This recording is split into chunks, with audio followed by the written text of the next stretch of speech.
안녕하십니까. 오늘은 4월 7일 구독자님들의 요청으로 베트남 여자들에 대한 이야기를 한번 해보도록 하겠습니다.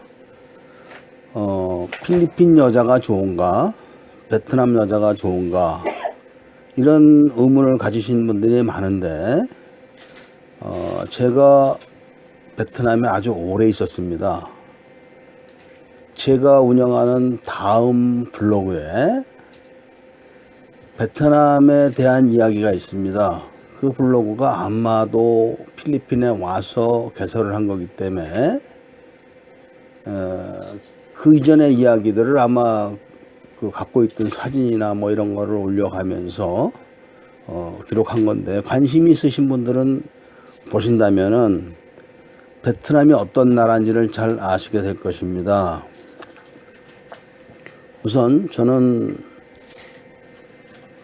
하노이에 공항이 정동진역 같은 공항이었을 때 거기를 다녔습니다. 그리고 하이퐁 인근 닌장이라는 곳에서 단독 투자법인 100만 불짜리 사업체를 갖고 있었습니다. 그 당시에. 그리고 호치민에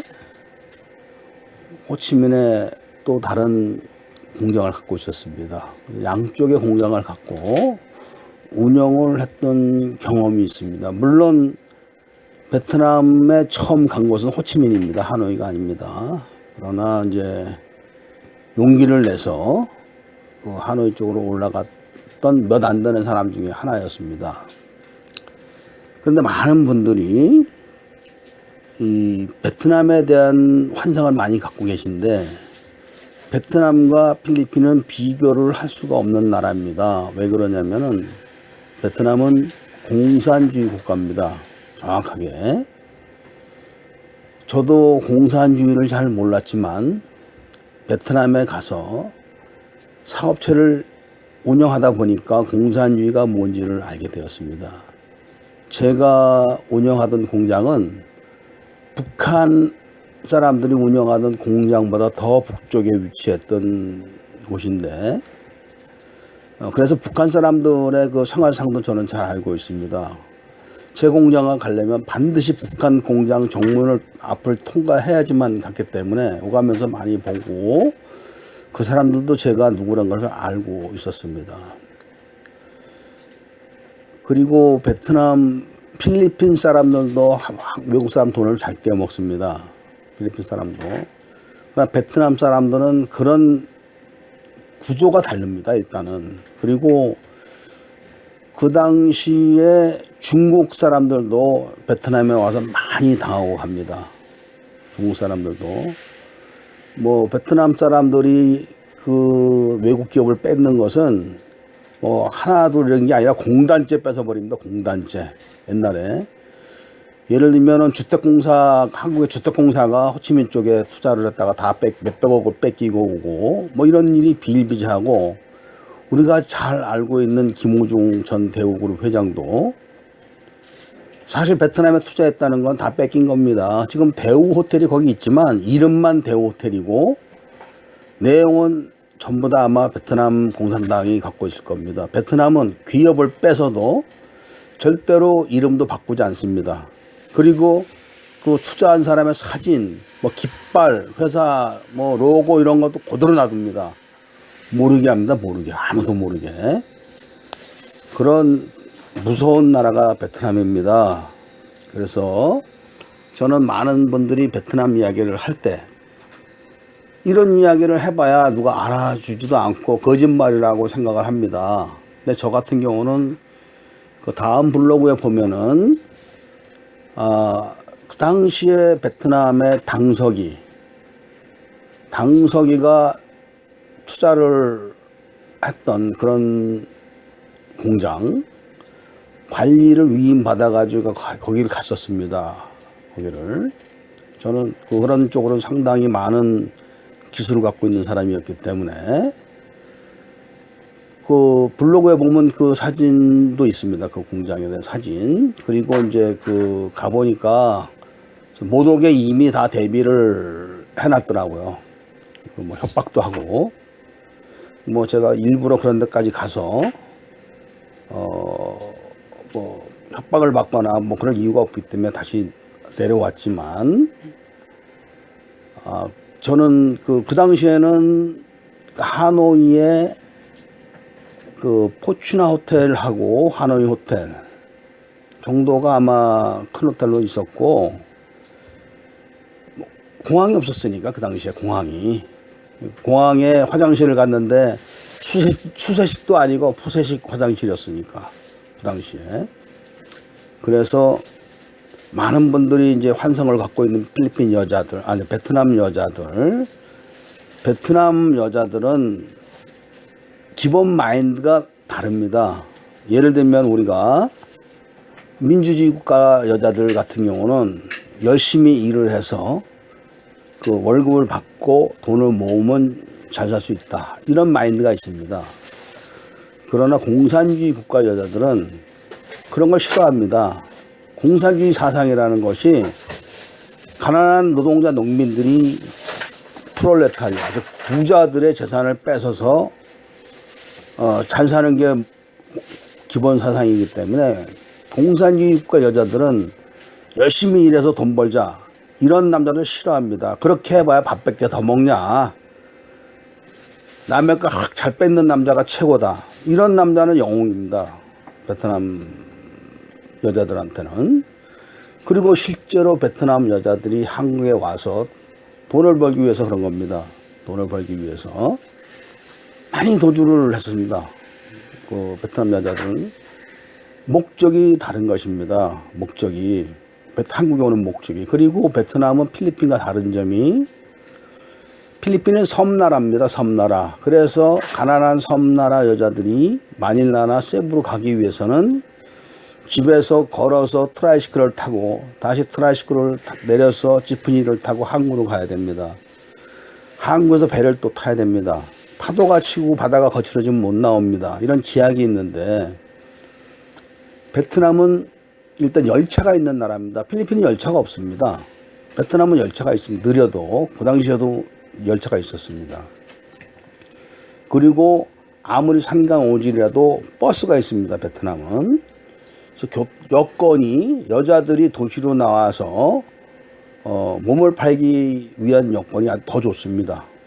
필리핀보다. 그리고 많은 분들이 베트남 여자들이 직업이 뭐냐? 나 식당에서 일했습니다. 식당에서 일했냐? 그럼 필리핀 여자들한테 너 직업이 뭐냐? 저는 식당에서 서빙했습니다. 그래? 식당에서 일했습니다. 똑같이 생각을 합니다. 똑같이. 그러나 베트남 식당이라는 곳은 좋은 데 가면은 여자들이 서빙을 할 때 팬티까지 다 벗고 서빙을 합니다. 음식 서빙을. 이건 옛날엔 베트남 나이 먹은 사람들은 다 압니다. 그 정도로 베트남의 그 여자들이 공산주의 국가로서 뭐 여건을 존중받는다고 하지만, 길거리에서 노가다를 할 때도 리아카 끌고 힘든 거는 전부 여자들이 했고, 남자들은 앉아도 그냥 담배 핍니다. 그 농사를 짓는 것도 거의 다 여자들이 합니다. 그 뭐 지평선이에요, 지평선. 끝 안 보이는 그런 농토에 여자 둘이 앉아서 바가지로 물을 퍼답니다. 하루 종일. 그 정도로 여자들이 강합니다, 베트남은. 그런 나라이기 때문에 그 여자들을 성적으로 그 학대를 하거나 이용을 하는 것은 정상적인 사람들은 상상을 하지 못합니다. 그런 것이 베트남이기 때문에 일단 베트남과 필리핀을 비교한다는 것은 있을 수가 없습니다. 베트남 여자들이 한국 여자하고 비슷해가지고 2세 때문에 베트남 여자들을 선호해서 결혼을 한다고 하지만 조금도 같은 부분이 없습니다. 베트남 사람들은 생각보다 다르고, 그 목적하는 바도 다르고, 인생에서 추구하는 바도 다르기 때문에 여러분들이 아는 베트남에 대한 상식은 잘못된 것이 아주 많습니다. 제가 회사를 운영할 때 맨 처음에 북쪽에 올라가서 농부들을 뽑아가지고 기술을 가르쳤습니다. 그 사람들이 지금 하노이에 있는 큰 회사들의 부사장, 사장, 이사들입니다. 지금 그 사람들이. 그리고 그 당시에 제가 하노이 본사에 데리고 있던 여자 비서는 지금 뭐 50이 넘었죠. 그 당시에 그 베트남 참전 연대장의 딸이었었습니다. 그런 이력을 저는 갖고 있었기 때문에 그 하노이에 대한 많은 이야기를 알고 있습니다. 하노이에 대한 이야기를. 저는 베트남 여자들과 국제 결혼을 하는 것에 대하여 추천을 하지 않습니다. 왜 그러냐면 베트남에서 밥을 먹고 살 정도 되는 사람들은 외국 사람들한테 아주 적대적입니다. 그리고 그 긍지가 말도 못합니다. 자기들이 미국도 이기고 대놓고 얘기합니다.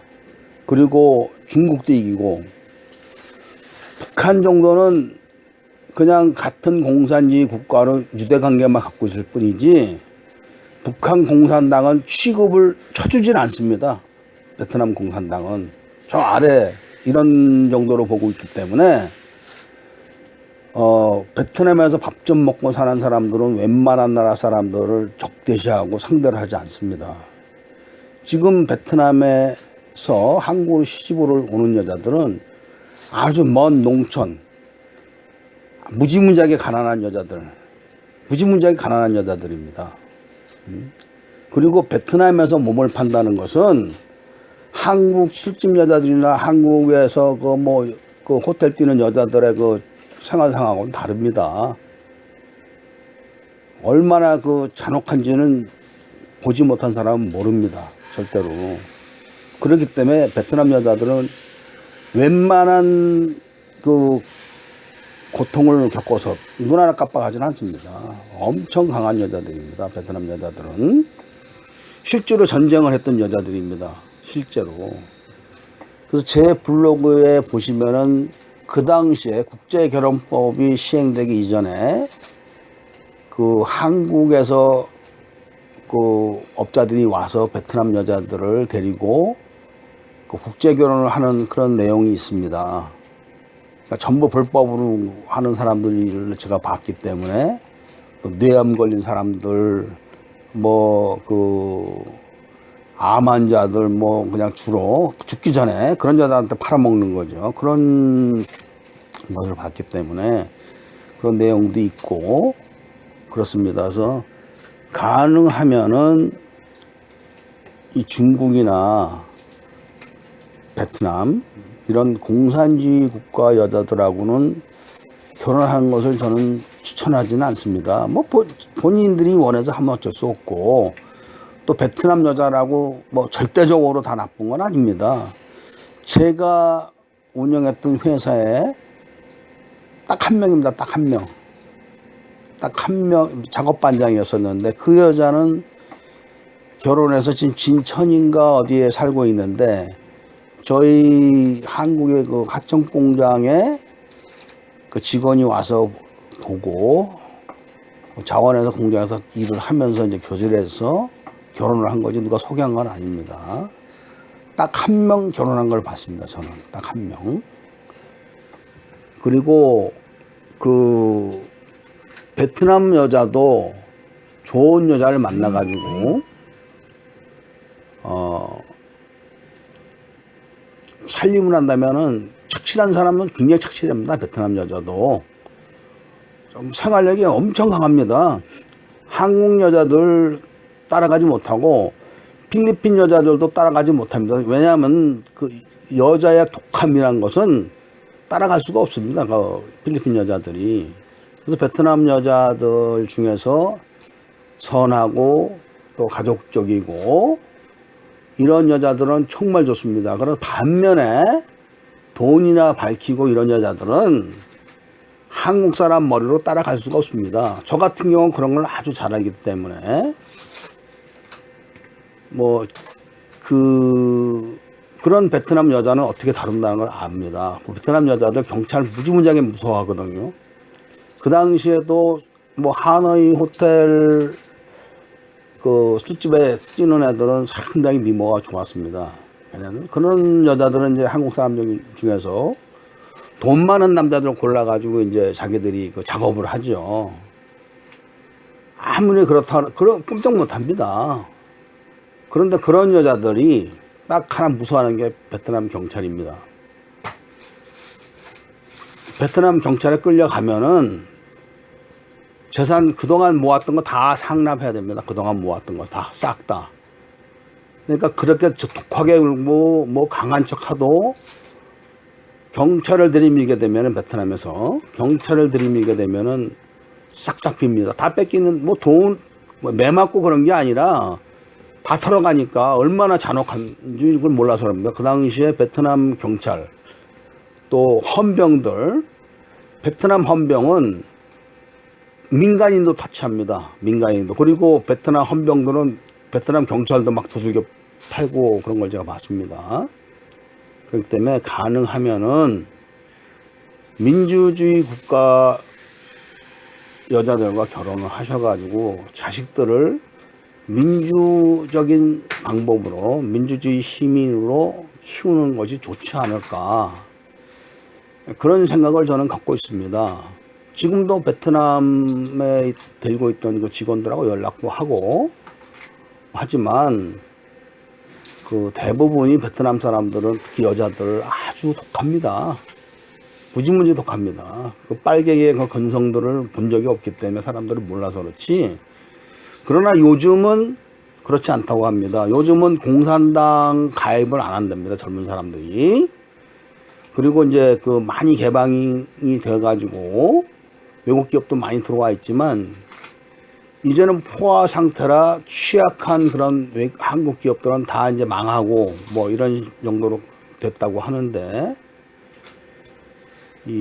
아무래도 이 과도기적인 상태에서 그런 걸 보고 자란 베트남 여자들보다는 뭐 꼭 필리핀 여자가 아니더라도 민주적인 교육을 받은 여자들이 심성이 좋습니다. 오늘은 여기까지만 제가 말씀을 드리고 싶은데 베트남 이야기를 더 원하시거나 또 베트남 사업에 대한 이런 궁금증이 있으신 분들은 쪽지 주시면 제가 그걸 정리를 해서 한번 말씀을 드리도록 하겠습니다. 오늘은 여기까지만 말씀드리겠습니다. 감사합니다.